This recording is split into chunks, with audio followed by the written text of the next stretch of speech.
Muito obrigada pelo convite, por estar aqui hoje. Agradeço muito, pelo convite. Eu quero começar dizendo que as aves em geral, especificamente as aves domésticas, ou a maior parte delas, elas são onívoras, assim como nós.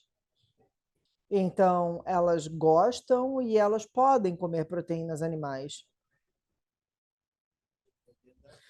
A agenda de hoje vai ser falar brevemente sobre os desafios globais, sobre os desafios da indústria, especificamente a indústria das aves, e também algumas oportunidades.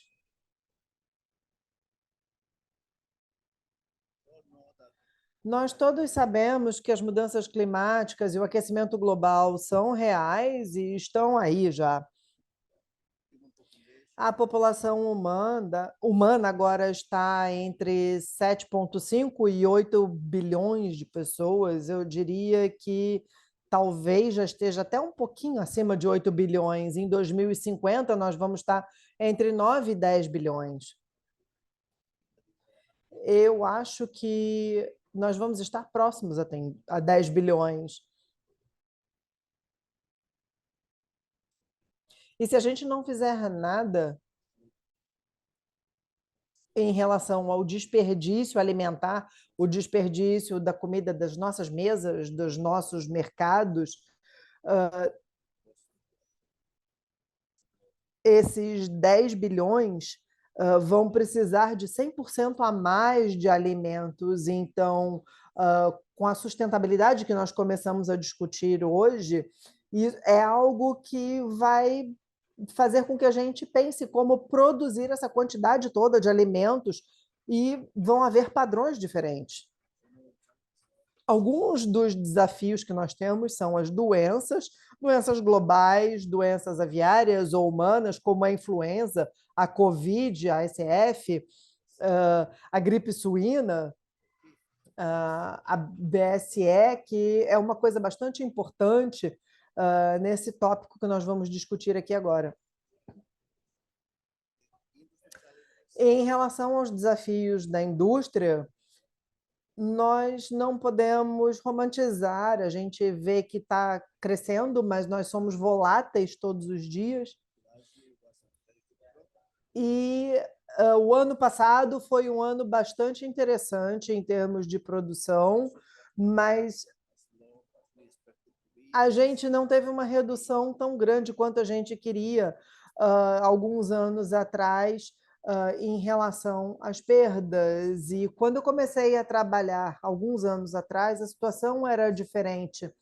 E em 99, a gente tinha um preço de $1,85 e alguns anos depois nós temos muito mais que isso, nós passamos a 8,5 e a gente sente até uma boa redução, mas a gente ainda está muito longe de onde a gente deveria estar em relação aos preços. E esse histórico a gente não vai conseguir recuperar mais. Então, o segundo maior ingrediente para a alimentação das aves, que é a soja, agora a gente vê que teve uma produção boa, mas não tão boa para reduzir os preços como nós queríamos, mas ainda assim foi um bom ano. Então, esse ano vai ter um preço bastante baixo para a indústria em comparação com alguns anos atrás, mas ainda bastante alto em relação ao que era antigamente. Ou seja, quando eu comecei no meu último emprego, a tonelada da soja custava $132 e agora é 475. E esse histórico, mesmo sendo uma história recente, é algo que não vai voltar mais às nossas vidas.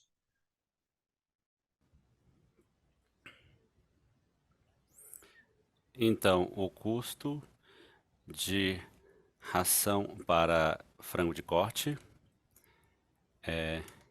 mais importante, especialmente depois da pandemia de Covid 2019.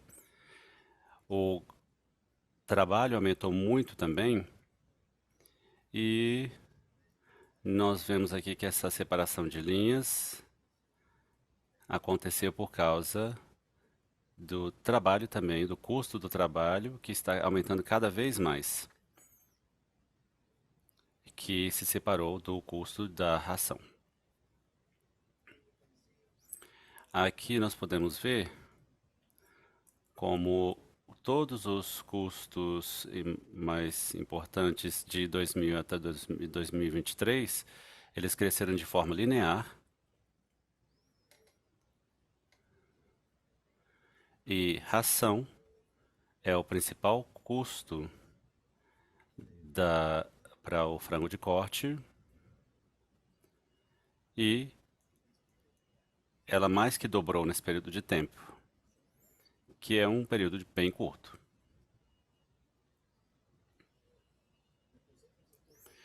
Então, o percentual de total de custos e um reflexo disso é que a maior parte desses gastos aqui, eles cresceram de forma linear desses insumos e o insumo de ração ele cresceu 10% nesse período, que é bastante. E a questão é que a gente não sabe o futuro. Outro desafio para a indústria é a produção e as restrições dela. Aqui nós temos a produção de não antibióticos entre 2013 e 2022, que cresceu num percentual altíssimo, quase 60%. Mas o problema é que a indústria, ela vende esse tipo de produto e ele está abaixo de 10%. A indústria não pode continuar produzindo esse tipo, não pode continuar com esse tipo de produção, ela é muito cara e o marketing é um percentual bem pequeno disso. Um valor que nós vamos ter que pagar e ele já parou de crescer aqui e vai reduzir.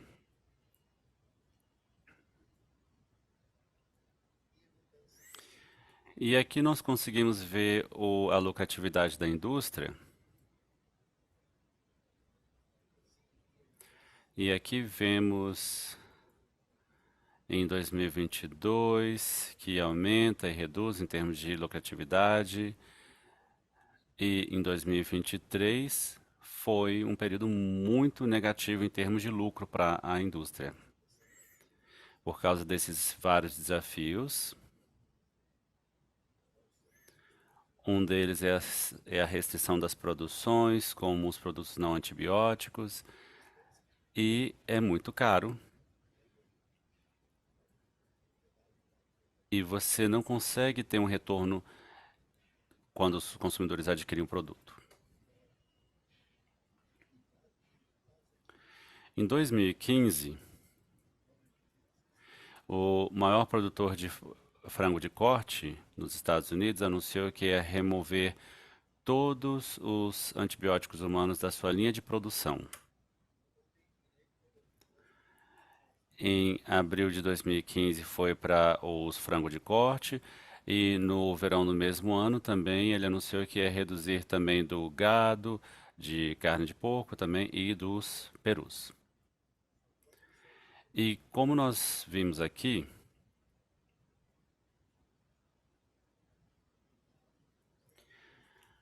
agora, 8 anos mais tarde,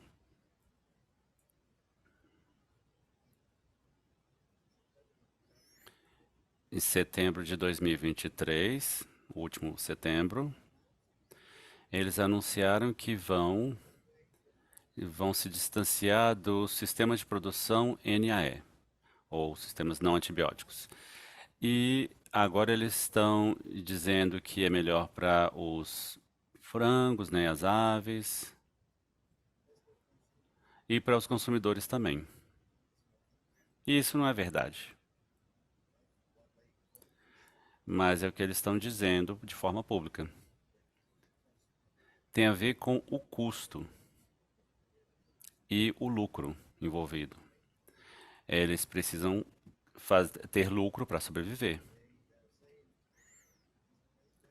E eles estão dizendo que essa é a melhor forma de fazer agora, porque é melhor para as aves e também para o consumidor.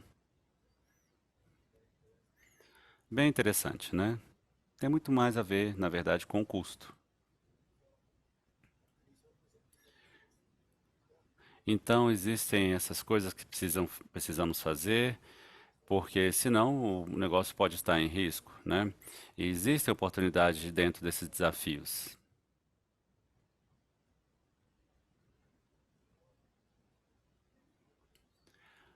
As empresas comerciais de ração, na verdade, a produção anual global de ração, ela tem crescido nos últimos anos. Aqui nós vemos o número de 2018 até 2023. E houve a pandemia também nesse período. Então, a produção de ração continua a crescer de forma linear e constante. Essa é uma oportunidade para esses produtos animais, porque esse é uma área onde eles precisam estar incluídos. Então, essa informação é importante. Esse é um crescimento linear e existe muito espaço para a proteína animal ser incluída. Aqui, esse gráfico explica que esse número de empresas são as que produzem 1 milhão de toneladas métricas de ração por ano, essa medida. Crescendo de forma linear, e esse é o número de empresas que estão crescendo de forma linear 1 milhão e produzem 1 milhão de toneladas métricas por ano. Aqui é bem interessante. Esse daqui é o custo da ração por tonelada ao longo de 2022. E eu queria que vocês olhassem aqui para alguns pontos específicos. Aqui nós temos os tipos de ração que nós utilizamos para o frango para o corte e as rações aqui, e representam esses gráficos, representam os dados reais das aves que estão sendo alimentadas com essas rações. Aqui nós tivemos primeira crise de matérias-primas, né, em 2004. Depois, uma crise bem grande em 2008. Mas a parte mais importante aqui é que eles nunca voltaram para o ponto inicial. Havia um certo ajuste, mas não voltava ao patamar anterior. E aqui outra crise bem grande em 2013. E houve um ajuste, mas nunca voltou para o patamar que estava antes. Então, outro crescimento muito grande em 2021, 2022. E não sabemos o que vai acontecer mais adiante. Esse é um mercado muito volátil, incerto, para a agricultura. A gente não sabe ainda o que vai acontecer. É muito importante olhar para essa parte aqui do México. No México, como você conhece mais do que eu, as refeições de carne que tem carne e ossos, de carne de vaca ou carne bovina, foram proibidas de serem importadas no México em 2003, e aí foi implementado em 2004 essa proibição. E depois ela pôde ser feita novamente depois de 16 anos, em 2020, por causa da BSE. Logo depois de 2004 aqui, o o risco de BSE foi bem baixo, especialmente nos Estados Unidos. Então, e por que nós vimos até essa parte aqui? Às vezes tem a ver com a política.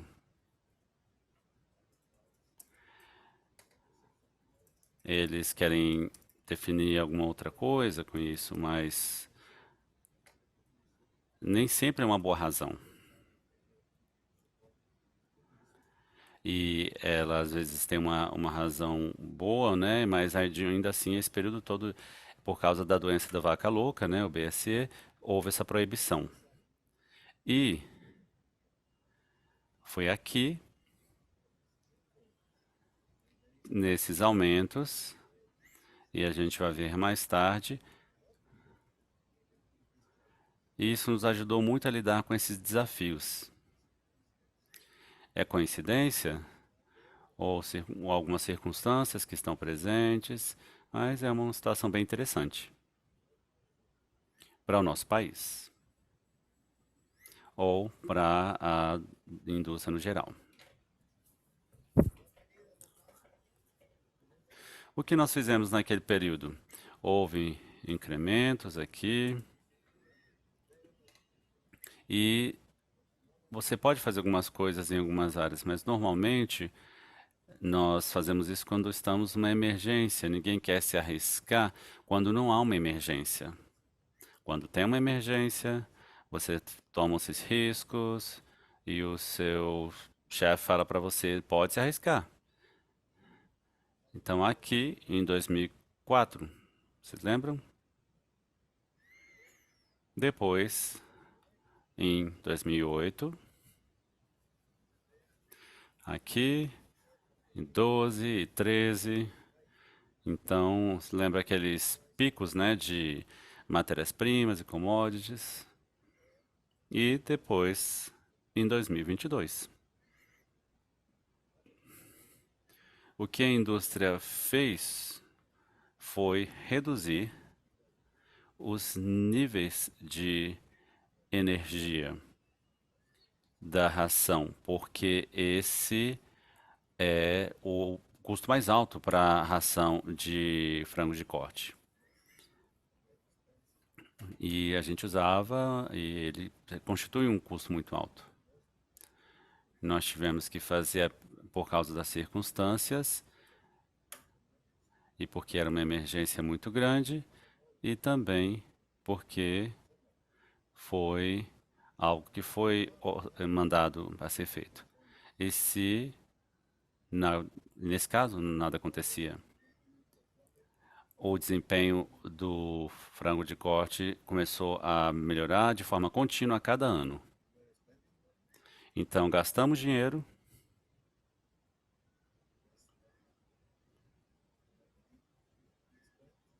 um dinheiro que não era preciso ser gasto.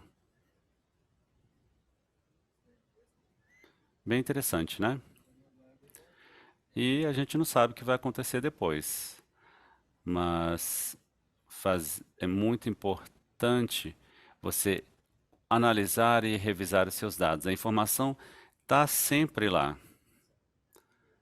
Você só precisa construir um modelo de dados, revisar e você vai achar a resposta, porque todos esses eventos foram situações emergenciais. E nada aconteceu com desempenho. Então a gente gastava cada vez mais, sem uma razão clara, e isso é bem interessante. Mais outras oportunidades com todos esses desafios? Aqui,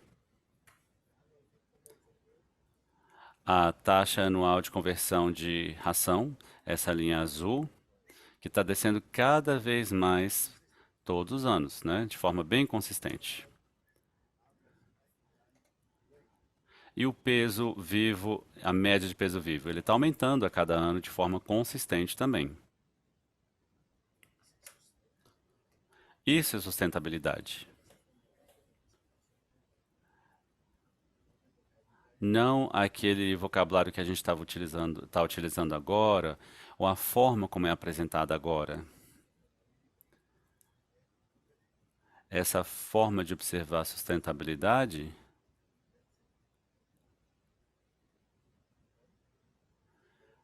aqui envolve ave de corte ou carne. Então, a melhoria é contínua. A cada ano, cada dia, e isso é sustentabilidade. Melhora genética, gestão de melhora, nos leva a essa forma contínua de melhora. E também a melhora no peso, no ganho de peso, na taxa de conversão. Isso é sustentabilidade, mas a gente precisa falar e fazer com que as pessoas saibam. E esse tipo de sustentabilidade é maior do que qualquer outro tipo que as pessoas estão comentando hoje em dia. Porque isso aqui é enorme. Vamos dizer que com a mesma quantidade de ração, você quer gastar a mesma quantidade de ingredientes de ração e você pode produzir mais carne, porque você já tem essa quantidade de ingredientes de ração e você pode também produzir muito mais carne. Ou manter a mesma quantidade de carne e você precisa bem menos de ingredientes para a ração. O que você prefere? De acordo com suas necessidades. Isso é sustentabilidade de verdade, muito melhor do que as outras. Então, eu não sei se a gente vai aprender sobre outro tipo, um tipo melhor de sustentabilidade mais adiante. E aqui a gente consegue ver as mesmas coisas. A linha azul são os dias que a gente precisa esperar para o frango chegar até 5 libras, ou aproximadamente 2,8 quilos. E a outra linha aqui, a conversão de calorias.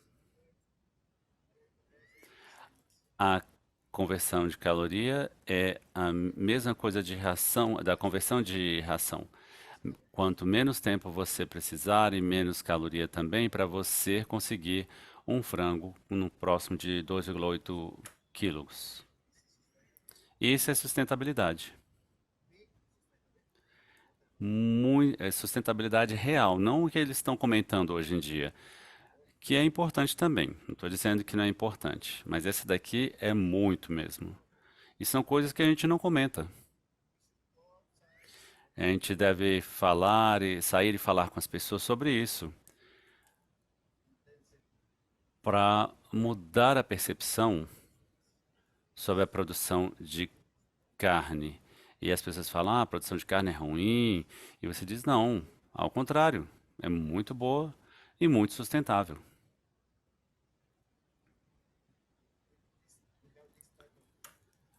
Nós temos esses tipos de granjas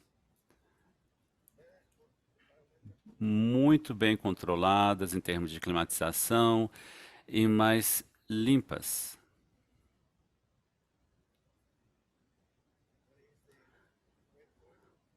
E onde está o bem-estar? O problema do bem-estar.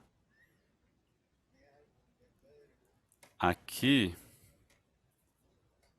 eles têm condições de vida bem melhores que as nossas mesmas.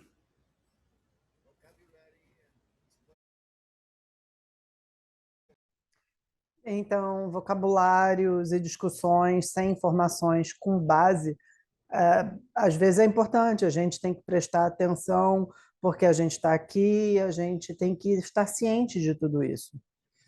O conforto para o frango aqui É melhor do que o conforto que nós temos agora aqui nesse momento, especialmente eu, que estou bem desconfortável aqui. Então, o que que é esse bem-estar? A gente tem que estar ciente de tudo isso para poder ter melhores discussões com grupos que acham que alguma coisa está errada com o que nós fazemos na produção, na indústria de produção de carne. Aqui são algumas granjas com um conforto muito melhor para os animais, para a vida diária deles. Então, qual é o problema com isso? Aqui a gente pode ver como que a gente tem os valores de ovos com melhoras recentes e grandes trabalhos. Então, vamos falar, por exemplo, sobre a idade total. Em 99, nós estamos falando de 30 anos atrás, a gente tinha 72 semanas de idade total, 52 para produção, produzindo 280 ovos por galinha, e nesse período, cada animal conseguia produzir 280 ovos nesse tempo de ciclo de produção, e a produtividade era 76,71, 30 anos atrás. No ano 2000, eram 80 semanas de idade total, o ciclo de produção era 60 semanas, passando de 280 para 350 ovos por galinha. É muito aumento, são 70 ovos, são 70 a mais em 10 anos. Muito maior do que em termos de produtividade. E a gente, em 2010, tinha a idade total de 90 semanas, ciclo de produção 70 semanas, mas com 411 ovos por galinha. A produtividade nesse período não mudou muito, mas o número de ovos mudou. Então, 10 anos depois, dados bastante recentes, de 2020, agora a gente está em 100 semanas de idade, com 80 semanas em produção e 500 ovos por galinha. E isso é muito. No México, a gente costumava calcular que a gente teria uma galinha por pessoa.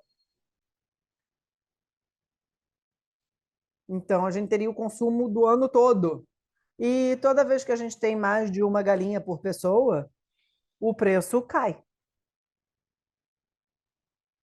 Quando a gente está com 1 para 1, a gente está em equilíbrio.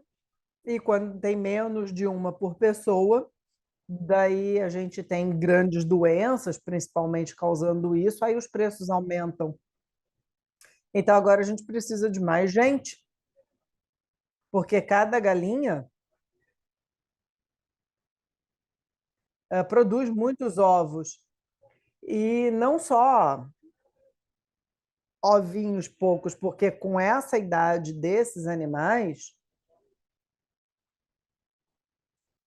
depois de 40, 50 semanas de idade, esses ovos acabam ficando maiores, mais pesados, o que significa que a gente tem ovos com mais massa, mais proteína, mais nutrientes incluídos nesses ovos que podem ser conseguidos em cada ovo.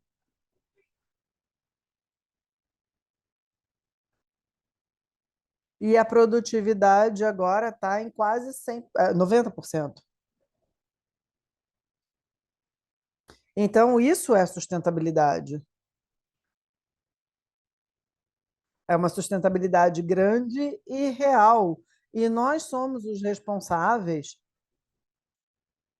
por espalhar essa notícia, da melhor forma possível, porque esses grupos de pessoas estão geralmente num número menor do que nós somos, mas eles fazem muito mais barulho. Então, a gente precisa saber disso para poder sair e defender e proteger a nossa indústria.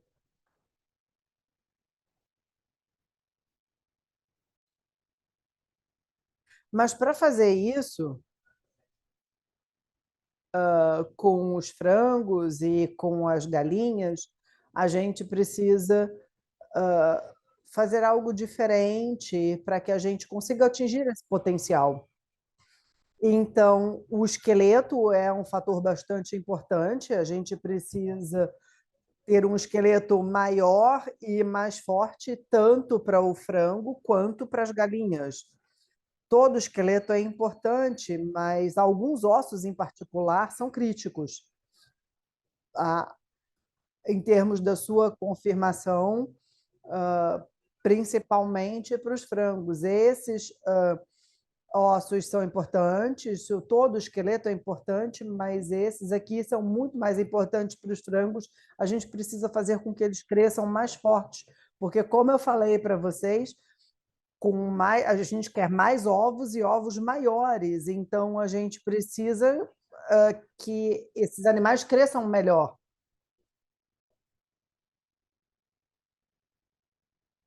E nós temos nas nossas mãos algumas das melhores ferramentas para isso, que são as proteínas animais. As proteínas animais são o principal ingrediente na alimentação no mundo para atingir esses objetivos. Então, isso é muito interessante, porque a estabilidade do cálcio é muito melhor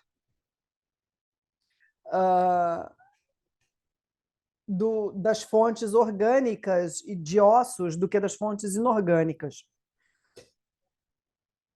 Então, a gente tem a possibilidade de usar essas proteínas animais para ter melhores fontes de cálcio e de fósforo e ter melhores esqueletos e ter melhores animais. O mesmo vale para o fósforo. A estabilidade de fósforo de vinda dos ossos é muito melhor do que o de fonte inorgânica, dos fosfatos inorgânicos.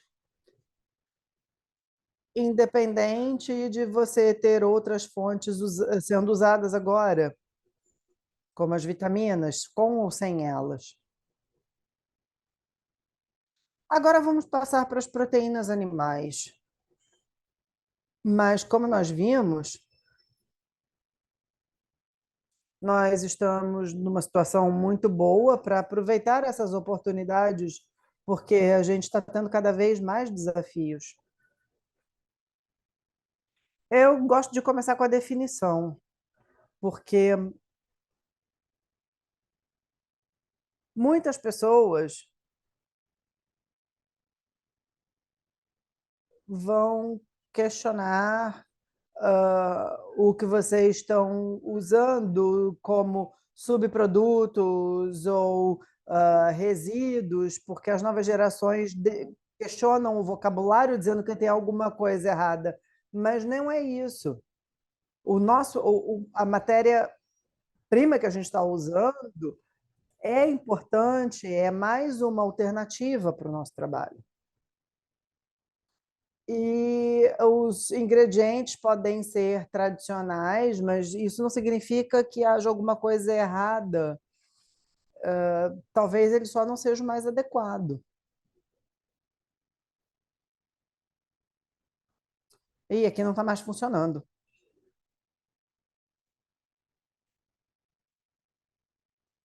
Aconteceu alguma coisa aqui? Por favor, eu preciso de ajuda.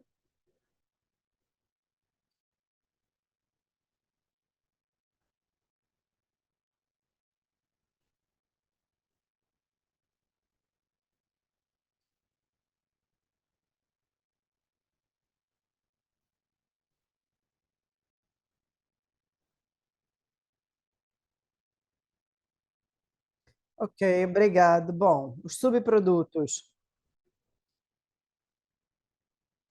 Esse nome está totalmente errado, porque não é um subproduto. Será que a gente de fato come subprodutos? Ou de onde vem esse subproduto? O processo está implantado ali e a gente usa o produto, por exemplo, de primeira qualidade que é produzido, é o que a gente usa para o mercado, para consumo humano. Daí, esse suposto subproduto, que provavelmente vem da maior parte do processamento, ele chega e ele é totalmente processado. E hoje em dia a gente tem tecnologia muito boa, de muito boa qualidade para isso. E quando esse produto sai dessa linha de produção, ele é um ingrediente de alimentação que é de muito boa qualidade, ele não é um subproduto, esse termo está totalmente errado. E hoje em dia a gente pode achar essas informações com base científica bastante séria, tá? Muito tipo de informação. O subproduto não é de fato um produto, ele é um ingrediente alimentar, ele não é um coproduto. E pior ainda, ele não é um material de descarte, mas a informação está aí. E algumas pessoas vão ver e elas não gostam da carne, do frango que eles comem sendo produzido com esse tipo de alimentação, com esses resíduos, com esses materiais errados, crus, eles não gostam disso. Então, é nossa responsabilidade esclarecer todas essas informações. De novo, não está funcionando aqui.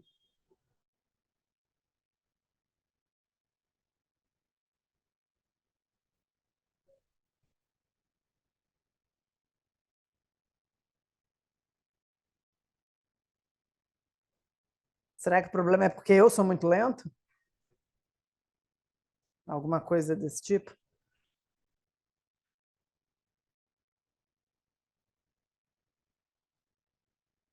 Ok, bom, não é material de descarte. Eles são só ingredientes alimentares de muito boa qualidade, como soja, como qualquer outro ingrediente alimentar mais sofisticado, eles também são ingredientes alimentares. E esses ingredientes podem ser locais, podem ser regionais, ou podem ser de disponibilidade global. Para ser globais, e de novo não está funcionando aqui, por favor, não está funcionando de novo. Peço desculpa por isso.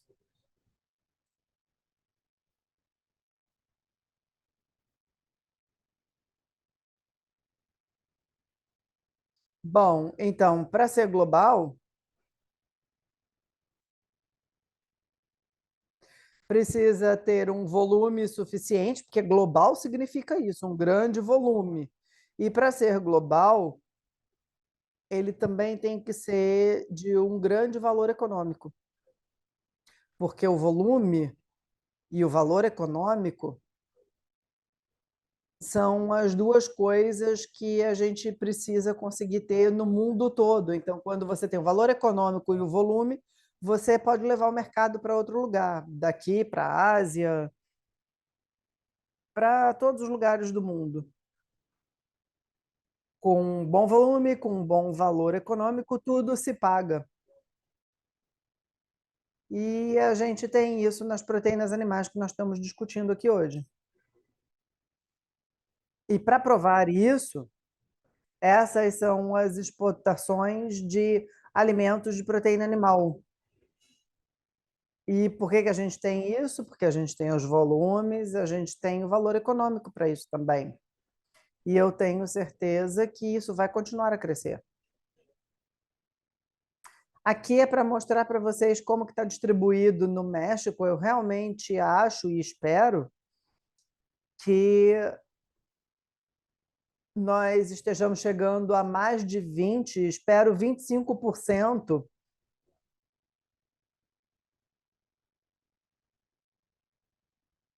e que a gente consiga se estabilizar aqui.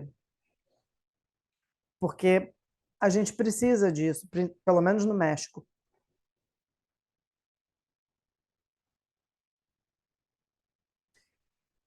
Então, o que que há de errado em alimentar porcos e aves com esses subprodutos? E eu coloquei em vermelho subprodutos porque não são subprodutos. Então, presta atenção, porque vai aparecer muitas vezes essa palavra em vermelho. Subproduto em vermelho, porque não é um subproduto. É uma proteína animal, não é um subproduto. Esse nome não está adequado e as pessoas não gostam de ouvir esse nome. Então, tudo depende de com quem você fala, para saber se algo está errado ou não. Se você perguntar o animal, eu começo dizendo que os animais são onívoros, assim como nós. Então, se você perguntar ao animal, não há problema, porque eles gostam. Não tem problema com isso. Mas, como dito aqui, essa aqui é uma publicação recente e eu copiei do jeito que estava. Foi só copiar e colar. Só para vocês terem certeza disso. Então, até onde eu sei, animais onívoros como aves e porcos não têm objeção em consumir esses subprodutos, e não são subprodutos. Não há objeções no consumo de proteínas animais, ok?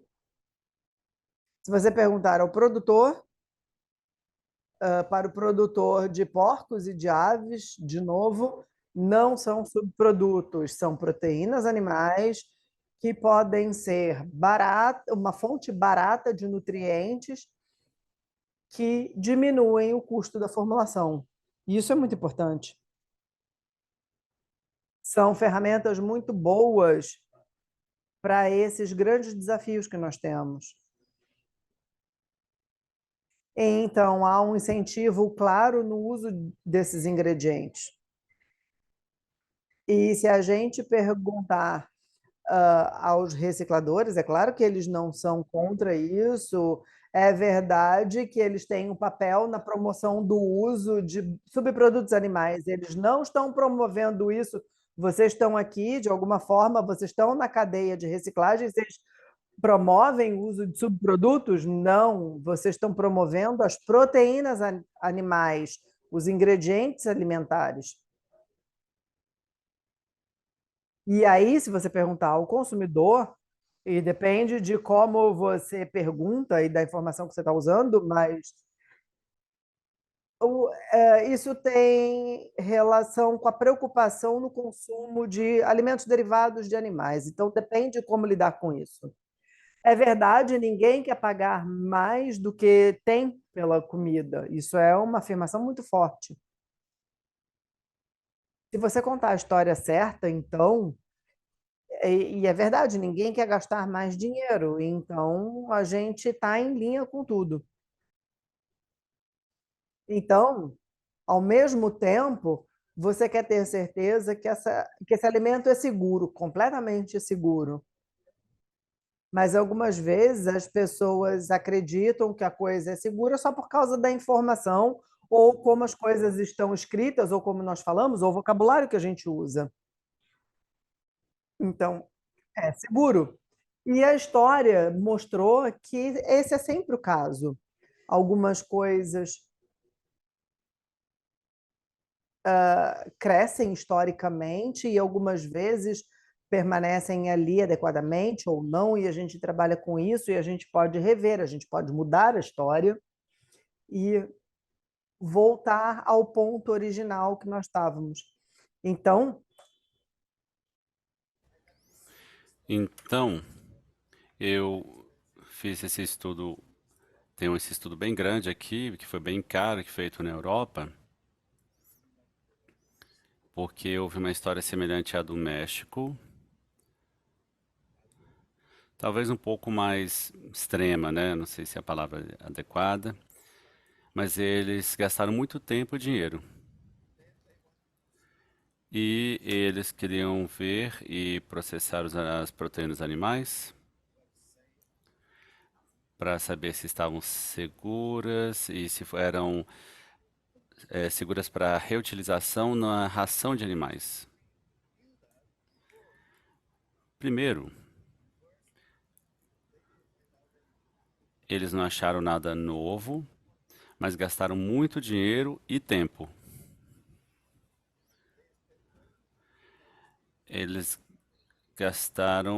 eles tiveram uma experiência de 20 anos sem a experiência sem animal, a proteína animal nas dietas dos animais.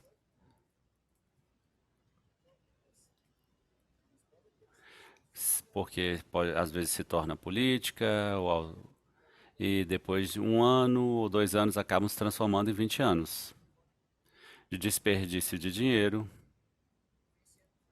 sem ter eficiência, contaminando até mais, porque por causa da não utilização da proteína animal, e isso foi muito importante. E esse daqui, por último, eles descobriram que era possível utilizar proteína animal e passou 20 anos com esse desperdício. E se aprendeu que as proteínas animais podem ser dadas como ração para frangos e também para porcos. E no México, como dissemos, nós proibimos a utilização de proteínas animais por causa da doença da vaca louca.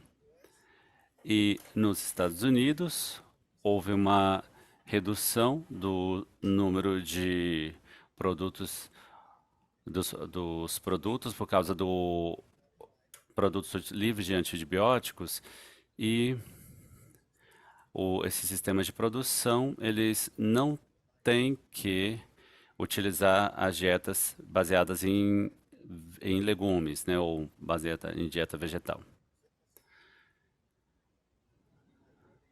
E o percentual das proteínas animais nessas dietas estão diminuindo e elas estão aumentando aos poucos agora. Então, a nova literatura, como essa daqui do mês passado, desse mês, né? Eles estão falando sobre sustentabilidade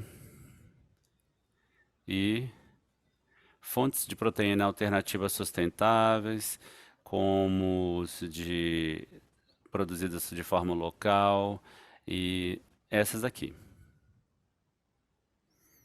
proteínas de alga e outras fontes. Esse daqui é o novo vocabulário relacionado à sustentabilidade, né? Mas o verdadeiro, ou a verdadeira sustentabilidade não está sendo comentada. Então, aqui as proteínas animais e boas fontes de proteínas são as proteínas crus de aminoácidos também, excelente em cálcio e fósforo. Elas substituem certos elementos nas dietas, ou calcário, e também quanto mais você reduz os cálcios inorgânicos na dieta, fica melhor. E a economia circular e sustentável e assuntos relacionados à biossegurança, assuntos de marketing e regulação também. Como eu disse, livre de antibióticos não significa vegetariano, mas está sendo vendido dessa forma. E isso é um erro. E temos que trabalhar muito próximos dos nossos fornecedores. Dar as especificações, falar com eles. E aqui o valor econômico. Nós temos os principais nutrientes dos proteínas animais, que são minerais, proteínas, carboidratos e ácidos graxos. E cadê o valor aqui? Como ele está sendo calculado? Você vai para as proteínas animais ou a ração baseada em soja, né? Qual é o valor certo, né? Qual é a direção correta? A maioria das empresas no México, que usam a carne e os ossos, elas usam pelas unidades de proteínas crus. E dessa forma você pode comparar elas com as baseadas em grão de soja. E se você faz essa comparação, essa abordagem, normalmente ela favorece as refeições baseadas em osso e carne, porque você está conseguindo minerais de formas minerais importantes e calorias que são importantes também, da forma adequada. E elas sempre favorecem a proteína animal. E essas são abordagens que várias empresas que eu conheço usam. Os níveis aqui vão de 3 a 8% para o frango, para que o frango de corte também, ele poupa cerca de 2 a 3 dólares pelo nível de inclusão de 1%, que é muito importante. E a inclusão média de 5%,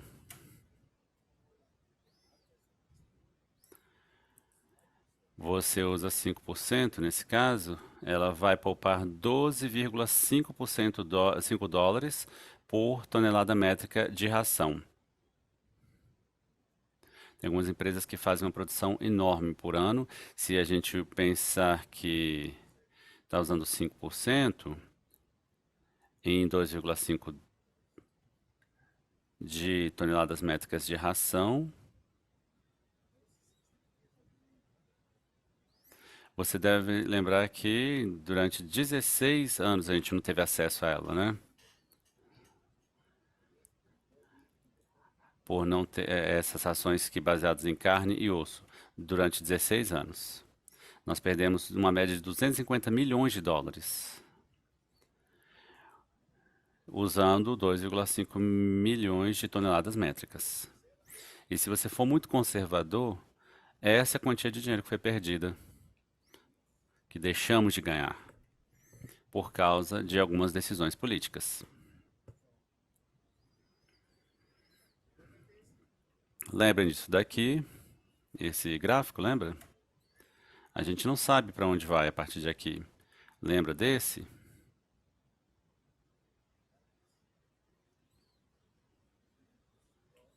Esse é um problema seríssimo. E a gente não pode perder essas oportunidades aqui por razões políticas. Ou por uma razão que não é muito técnica. Então, depois de você ter a proteína, você tem que analisar, depois de receber. Para ter uma ideia bem clara, em todos os locais, esse daqui é um local. Esse daqui é de carne de vaca, né? Carne bovina. E a variabilidade é bem grande agora, muito boa, porque os lugares industriais, né, as instalações industriais e também de reciclagem, todas elas melhoraram em qualidade. E estão utilizando bastante tecnologia, então a variabilidade é bem estável. Então a qualidade é melhor de forma crescente. Então você deve pegar amostras, enviar para laboratórios, um bom laboratório de referência e faça a análise. Você vai ver as concentrações dos seus aminoácidos aqui. E elas são muito boas, especialmente os mais importantes. E também a parte de digestibilidade, alguns laboratórios de referência. De vez em quando você pode fazer essas análises, você consegue o dado, e aqui você consegue ver que a digestibilidade é muito melhor do que alguns anos atrás, por causa da qualidade do processamento de hoje em dia. Carne de porco, mesma coisa. Então, utilizando de proteínas, né, proteína animal, que aqui nos Estados Unidos foi permitida durante aquele período. Então, você também tem aves, né, uma análise do. Esses aqui são dados de várias amostras e você verifica que cada vez mais ela está mais estável. Então, a refeição de penas, ou a ração de penas, na verdade, né? Você pode na fábrica de reciclagem, também se você estiver bem próximo, é uma boa fonte, você pode ver. E proteína animal de frango. E vocês têm que tomar cuidado com a biossegurança.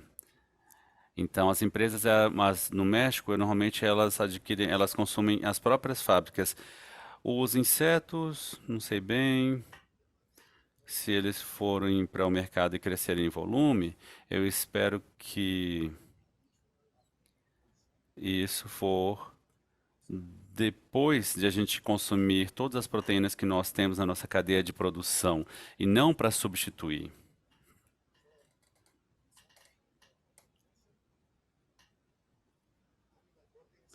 Então, em conclusão, essas proteínas animais elas têm o potencial de ser ingredientes excelentes para ração, para frangos, e eu já tenho utilizado elas há muitos anos, muitos anos. De forma, elas são uma ótima fonte de qualidade para carne. E aqui na perspectiva, a transparência e a ética são extremamente importantes para as próximas, especialmente para as próximas gerações. Sustentabilidade. Nessa indústria nós temos já muita sustentabilidade. Então, mostre para as pessoas, né, que não trabalham na área. A informação e vocabulário também é muito importante. E participe no debate. Não tenham medo. Nós temos a informação e a informação é real. Vamos sair, participar do debate na sociedade, porque é extremamente necessário para o futuro. E depois adotem todas essas partes aqui, porque elas já estão sendo adotadas em todos os lugares, né? Da sustentabilidade, qualidade, reduzindo o desperdício, as emissões de gás, estufa, de efeito estufa, tudo isso daqui já está implementado, né? Então adote esses daqui e tente seguir essas recomendações. Obrigado.